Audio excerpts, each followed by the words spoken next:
So hello students, welcome back. हम पिछले lecture में प्रॉब्लम प्रैक्टिस कर रहे थे पॉइंटिंग वेक्टर से रिलेटेड। अभी उसे में कुछ कंटिन्यू करते हैं और प्रॉब्लम प्रैक्टिस करते हैं। तो क्वेश्चन 207 है, the H vector field magnetic field दे रखा है in ampere per metre of a plane wave propagating in free space is given by this. The time average power flow density, power flow density, density मतलब per metre square, time average means per second. ये तो P average जो होता था, पता है ना हमें, पी एवरेज ये कैलकुलेट करना है हमें, और इसकी डायरेक्शन नहीं बतानी, केवल ये वैल्यू बताना है हमें, ठीक है। अच्छा, अगर मैग्नेटिक फील्ड गिवन हो केवल, तो ये ऐसा होता था eta of H naught square by 2। कौन से मीडियम में ये वेव प्रोपेगेट हो रही है? फ्री स्पेस, तो नीटा की वैल्यू हो जाएगी 120 पाई। अब H naught square means magnetic field intensity का मैग्नीट्यूड फाइंड करना है। अगर ये वाला पार्ट नहीं होता, केवल ये पार्ट होता, तो यही तो मैग्नीट्यूड होता।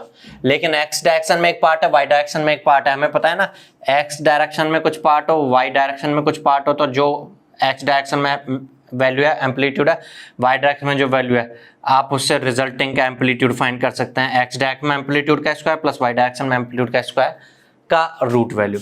तो आप एच नॉट अगर कैलकुलेट करना चाहें तो कह सकते हो एच नॉट हो जाएगा root of this square 5√3 by eta naught square plus this square 5 by eta naught square. Eta naught means free space का परमिटिविटी।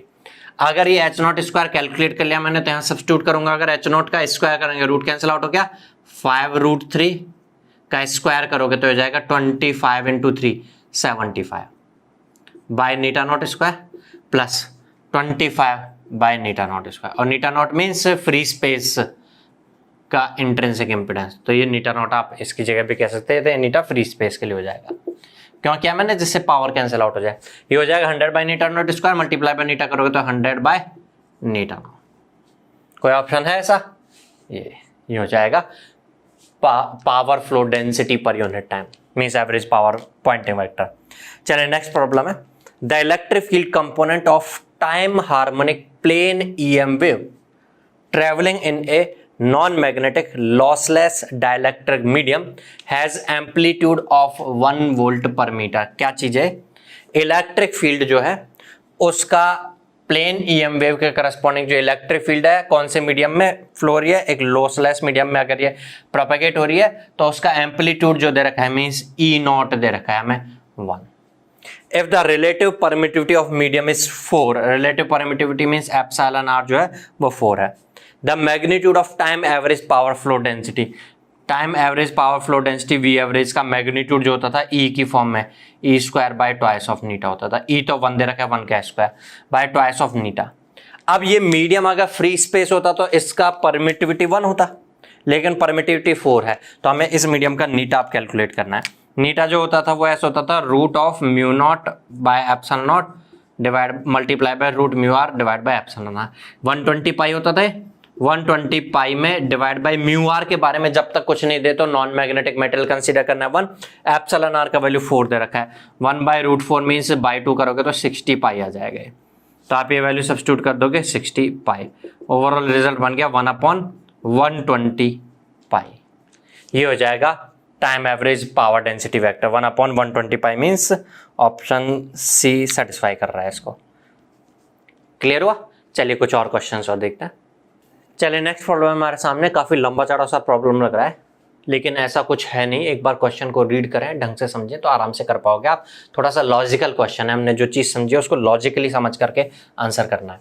चलिए क्वेश्चन क्या है, consider the following statements regarding the complex pointing vector P vector for the power radiated by a point source in an infinite homogeneous and lossless medium। जो भी सारे statements नीचे दिए जा रहे हैं वो किसके बारे में दिए जा रहे हैं? Complex Poynting vector P vector के बारे में। कॉम्प्लेक्स क्यों? क्योंकि E और H हो सकता है इमेजिनरी टर्म्स के साथ हो, तो ये वेक्टर भी कॉम्प्लेक्स बन सकता है, और यहाँ पर जो P वेक्टर बन रहा है वो कॉम्प्लेक्स के लिए है। चलिए कोई बात नहीं। और ये पी वेक्टर जो कॉम्प्लेक्स पॉइंटिंग वेक्टर है वो ऐसी इलेक्ट्रोमैग्नेटिक वेव के लिए है जो कि कहां से इलेक्ट्रोमैग्नेटिक पावर कहां से रेडिएट हो रही है? एक पॉइंट सोर्स से रेडिएट हो रहा है। मान लो ये है वो पॉइंट सोर्स, इस पॉइंट सोर्स से रेडिएट हो रहा है in an infinite homogeneous and lossless medium, इसके आसपास में रेडिएशन जो रहेंगे, पॉइंट सोर्स से रेडिएशन जो होगा वो एक डायरेक्शन में नहीं होता है, ठीक है। पॉइंट सोर्स से चारों तरफ डायरेक्शन में इलेक्ट्रोमैग्नेटिक वेव रेडिएट हो रही होगी, कुछ इधर भी जा रही होगी, कुछ इधर भी आ रही होगी, कुछ ऊपर भी जाए, कुछ नीचे भी जाए, कुछ इस तरफ भी जा रही, कुछ बाहर की तरफ भी निकल रही होगी, तो कुछ अंदर की तरफ भी जा रही होगी। तो ऐसे इलेक्ट्रोमैग्नेट की रेडिएशंस इस पॉइंट सोर्स से बाहर निकल रही हैं, और जिस मीडियम में रेडिएट हो रही हैं ये इनफाइनाइट है। इनफाइनाइट मतलब ऐसा नहीं है कि थोड़ी दूर पर जाके खत्म हो जाए, ये पूरी दुनिया में ये मीडियम जो है वो एक जैसा है। क्यों बोला है एक जैसा है? मैंने बोला होमोजीनियस है, क्योंकि होमोजीनियस आता रहा है ना, होमोजीनियस मीडियम वो होता था जिसके कंडक्टिविटी सिग्मा और रिलेटिव परमिटिविटी या permittivity epsilon independent of the position होती थी। ऐसा तभी हो जा सकता है ना जब चारों तरफ एक जैसा टाइप का मटेरियल हो, ठीक है। एंड लॉसलेस है, ये मीडियम पूरा लॉसलेस है। अब जो स्टेटमेंट गिवन है उस स्टेटमेंट को आगे रीड करते हैं। Real of P vector denotes the real part of P vector. ये पी वेक्टर कॉम्प्लेक्स था ना, उस कॉम्प्लेक्स का जो रियल पार्ट होगा उसको R E of P vector बोल रहा है।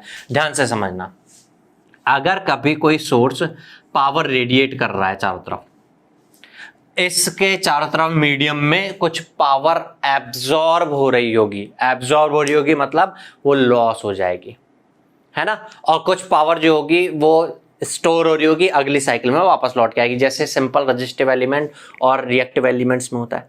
तो जो रियल पार्ट है वो एक्चुअल में बताएगा कि इसने कितना पावर रेडिएट किया है मीडियम में, ठीक है। Real of P vector denote the real part of P vector as denotes the spherical surface whose center is at the point source। ये पॉइंट सोर्स था, मान लो इस पॉइंट सोर्स के चारों तरफ एक स्फेरिकल सरफेस है, उस स्फेरिकल सरफेस का जो सरफेस एरिया है उसको एस बोल रहा है, ठीक है। S denotes the spherical surface whose center is at the origin point source पर origin, and n cap denotes the unit surface normal on S. N cap जो है, जो ये सरफेस है, इस सरफेस के नॉर्मल डायरेक्शन, अगर मैं यहाँ पे बात करूँ तो ऐसे होगी, मैं यहाँ बात करूँगा तो ऐसे होगी, इधर आगे बात करूँगा तो सरफेस ऐसे आ रही है ना स्फेरिकल, तो इसकी सरफेस की डायरेक्शन ऐसे होगी, नीचे बात करूँगा तो ऐसे होगी। तो सरफेस की नॉर्मल डायरेक्शन, इस वाली डायरेक्शन में जो वेक्टर है उसको एन कैप बोल रहा है। स्टेटमेंट्स में कहीं पे एन कैप अगर यूज में लिया जाएगा उसका मीनिंग क्या है, कहीं पे एस यूज में लिया जाएगा उसका मीनिंग क्या है, और कहीं पे real of P vector use में लिया जाएगा उसका मीनिंग क्या है, वो समझ चुके हैं हम। एन कैप जो है वो unit surface normal to that surface, जो ये स्फेरिकल सरफेस आ रहा है इसके यूनिट नॉर्मल वेक्टर है। Which of the following statement is true? चलिए आप स्टेटमेंट्स पढ़ते हैं। फर्स्ट स्टेटमेंट है real of P vector remains constant at any radial distance from the source. ध्यान से देखिएगा एक बार, ये सोर्स था, इस सोर्स से मान लो ये स्फेरिकल जो सरफेस मैंने कंसीडर किया है 1 मीटर की डिस्टेंस पर है। अब इस 1 मीटर की डिस्टेंस पे जो ये सरफेस आ रहा होगा, इसका ये मान लो यूनिट एरिया है, ये वाला area unit area 1 metre square है। इस 1 मीटर स्क्वायर में से कितनी पावर निकल जाएगी? मान लो इस पॉइंट सोर्स ने 10 वाट पावर रेडिएट की, तो क्या पूरी की पूरी 10 वाट इस 1 मीटर स्क्वायर में से निकल रही होगी? पहली बात तो 10 वाट है तो ये 10 वाट में लॉस तो होना नहीं है, क्योंकि मीडियम के बारे में बोला है लॉसलेस है। आगे बढ़ करके धीरे धीरे कम नहीं होती जानी, पावर जो है वो सेम रहेगी, पावर का कोई लॉस नहीं होना है।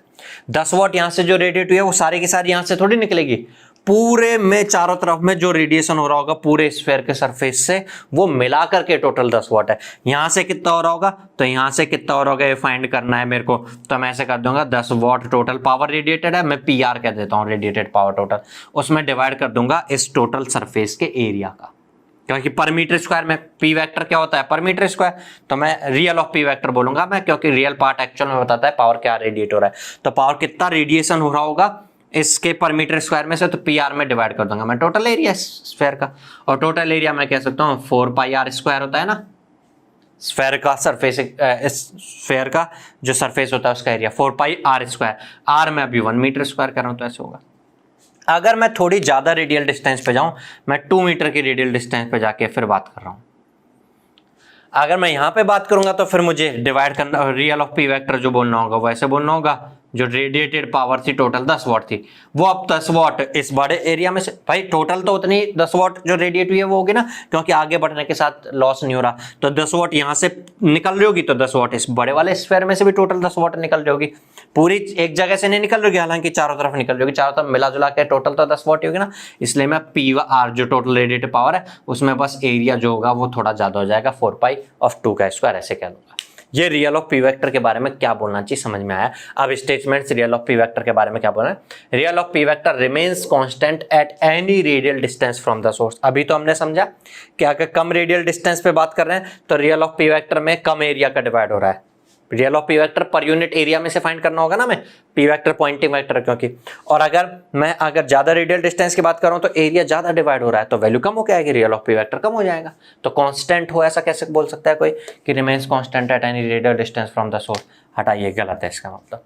अगला बोल रहा है real of P vector increases with increasing radial distance. जैसे जैसे डिस्टेंस बढ़ रही है वैसे वैसे डिवाइड में एरिया जो डिवाइड हो रहा है वो बढ़ रहा है, तो total real of P vector तो डिक्रीज होना चाहिए। इंक्रीज कैसे हो सकता है, इसने बोल दिया इंक्रीज है, झूठ बोल रहा है, गलत है बात। समझ में आया। रियल ऑफ पी वेक्टर के बारे में और कमेंट्स नहीं है, आगे जो कमेंट्स हैं वो रियल ऑफ पी वेक्टर के इंटीग्रेशन के कमेंट है। रियल ऑफ पी वेक्टर का मतलब क्या समझा हमने, रियल ऑफ पी वेक्टर बता रहा है पर यूनिट एरिया में से कितना पावर फ्लो हो रहा है। अगर मैं इस पर यूनिट एरिया में से कितना पावर फ्लो हो रहा है रियल ऑफ पी वेक्टर के साथ मल्टीप्लाई में छोटा सा एरिया कर दूं डीएस वेक्टर। अब डीएस वेक्टर की बजाय कोई ऐसे बोल सकता है डीएस की डायरेक्शन और डीएस साथ में। भाई कोई वेक्टर को ऐसे बोल सकते हैं ना, एन कैप क्यों बोल रहा हूं मैं डीएस की डायरेक्शन, क्योंकि किसी सरफेस की डायरेक्शन उसकी नॉर्मल डायरेक्शन होती है और एन कैप को बोला है denote the normal unit surface on S. तो बिल्कुल ठीक है, मैं एन कैप डीएस बोल सकता हूं। ये बताया मैंने, ये तो था यूनिट एरिया में से कितना फ्लक्स पास हो रहा है, मल्टीप्लाई में एन कैप डीएस कर दिया तो ये छोटे से एरिया में से कितना पास हो रहा है, फ्लक्स नहीं सॉरी पावर कितना पास हो रही है, पर एरिया पावर कितना पास हो रहा है, और ये छोटे से एरिया में, और ये छोटे छोटे छोटे पार्ट को ऐड करूं टोटल करना चाहूं तो मैं इंटीग्रेशन कर दूं इसका, किसके लिए, इस पूरे सरफेस के लिए। इसके ऊपर वाले पार्ट के लिए नहीं, केवल इसके नीचे वाले पार्ट के लिए नहीं, इसके सामने वाले के लिए नहीं, केवल पीछे वाले के नहीं, बल्कि पूरे के लिए करना है। तो ये surface integral close surface integral होगा। और आपको पता होगा सरफेस इंटीग्रल तो वेक्टर कैलकुलस में हमने पढ़ा है, सिंगल ऑर्डर का इंटीग्रल होता है या डबल ऑर्डर का इंटीग्रल होता है। डबल ऑर्डर का होता है ना, डीएस जैसे एक्स डायरेक्शन में होता है एक्स डायरेक्शन में होता है डी बाई डी जेड होगा। ऐसे मान लो ए आर कैप डायरेक्शन में हुआ, स्फेरिकल की बात करें स्पेशली अगर हम, तो ए आर कैप डायरेक्शन में हुआ तो आर डी थीटा वाला पार्ट और R sine theta D phi वाला पार्ट, डी थीटा और डी फाई मल्टीपल में R square sine theta D theta D phi ऐसा आएगा। तो डबल इंटीग्रल होता है। तो कोई डबल इंटीग्रल भी बोल दे तो भी कोई बात नहीं, और सिंगल भी बोले तो भी हमें पता है सरफेस इंटीग्रल में इंटीग्रेशन डबल ऑर्डर का करना ही करना पड़ेगा। इसके बारे में कमेंट गिवन है। अब मैं आपसे पूछता हूं, मैं अगर इसका इंटीग्रल कर रहा हूं टोटल, तो इस छोटे छोटे पार्ट को ऐड करके टोटल पावर कितना बाहर निकल रहा है वो होगा जितना सोर्स से रेडिएट हुआ उतना ही तो होगा ये। भाई सोर्स से 10 वाट रेडिएट हुआ तो इस नीचे वाले छोटे वाले स्फीयर में से टोटल मिला जुला के कितना पावर आउट होगा, 10 वाट। इस बड़े वाले में से कितना हो रहा होगा, 10 वाट ही, क्योंकि लॉस थोड़ी हुआ है, यहाँ से 10 वाट रेडिएट हुआ है तो इतने बड़े स्फीयर में से भी 10 वाट रेडिएट हो रहा होगा। मीन्स ये सेम रहेगा, कांस्टेंट रहेगा, और कितना रहेगा जितना रेडिएट हुआ। अगर कोई बोल रहा है real of P vector dot N cap DS remains constant and any radial distance from the source, तो बिल्कुल सही बात है। छोटे स्फीयर मीन्स कम रेडियल डिस्टेंस, बड़े स्फीयर मीन्स ज्यादा रेडियल डिस्टेंस, सबके लिए टोटल पावर रेडिएटेड के इक्वली आएगा ये real of P vector dot N cap DS. C is absolutely correct. अगर मैं डी के लिए देखूं, real of P vector dot N cap DS decreases with increasing radial distance from the source. ये तब होता जब मीडियम लॉसी होता, तो इस जैसे जैसे डिस्टेंस बढ़ रही होती थोड़ा थोड़ा लॉस हो रहा होता, तो यहाँ से 10 वाट रेडिएट हो रही है मान लो पास में, यहाँ 10 वाट की 9 वाट हो रही होती, और बड़ा रेडियल डिस्टेंस पर हम स्क्वायर लेते तो वहां से और कम हो रही होती, तब ये करेक्ट होता। लेकिन अभी हाल फिलहाल में लॉसलेस मीडियम है इसलिए इनकरेक्ट है, सी इसका करेक्ट आंसर हो जाएगा। क्लियर हुआ होगा ये। यहाँ पर बस हमें ये कंसेप्ट माइंड में रहना चाहिए कि रियल ऑफ पी वेक्टर हमें पता भी है भाई, सीधी सी बात है, ये पावर रेडिएटेड आएगा, पर यूनिट एरिया में बताएगा, पॉइंट सोर्स से डिस्टेंस पर बढ़ते जाएंगे तो सीधी सी बात है मैं इसके नजदीक हूंगा तो इतने एरिया यूनिट एरिया में से ज्यादा पावर फैल रही होगी। मैं बहुत दूर जाके देखूंगा इतने यूनिट एरिया में से कितनी पावर आ रही होगी, तो कम आएगी। आप ऐसे मान के चलिए कि एक दिया जल रहा है, आप उस दिए के बहुत नजदीक जाके और बोले कि इतने यूनिट एरिया में से कितनी रोशनी आ रही है, रोशनी means light, that is also electromagnetic wave, ज्यादा आ रही होगी। अगर रोशनी ज्यादा हो रही है तो रोशनी के करस्पॉन्डिंग जो पावर होगा, इलेक्ट्रोमैग्नेटिक वेव का तो पावर होता है, वो आप बोलोगे लाइट पावर ज्यादा होगा। लेकिन आप बहुत दूर जाकर के फिर बोलो इतने एरिया में से कितना रोशनी आ रही है, तो कम आ रही होगी। तो आप अगर ये बोलें कि बढ़ जाएगी रोशनी या सेम रहेगी तो गलत बात है, तो ये ए और बी इस तरह से रिजेक्ट हो गए। हाँ, लेकिन आप कहो कि इसमें से टोटल कितनी रोशनी आउट हो रही होगी और उसमें से कितनी आउट हो रही होगी, अगर मीडियम हमारा लॉसलेस है तो सेम हो रही होगी। अब वालों के दूर जाके तो कम नजर आता है भाई, यूनिट एरिया में से कम नजर आता है, बट यूनिट को ऐड करोगे तो ऐड भी तो ज्यादा बड़े एरिया के लिए करना पड़ेगा आपको, इंटीग्रल भी तो ज्यादा एरिया के लिए करना पड़ेगा, तो टोटल तो उतना ही रहेगा जितना लाइट बाहर निकली है उतना ही फैल करके निकलनी होगी। अगर लॉसलेस है मीडियम तो ऐसा ही होगा, तो इसलिए सी ऑप्शन समझ में आता है हमें, करेक्ट है। क्लियर बात। चलिए नेक्स्ट क्वेश्चन देखते हैं।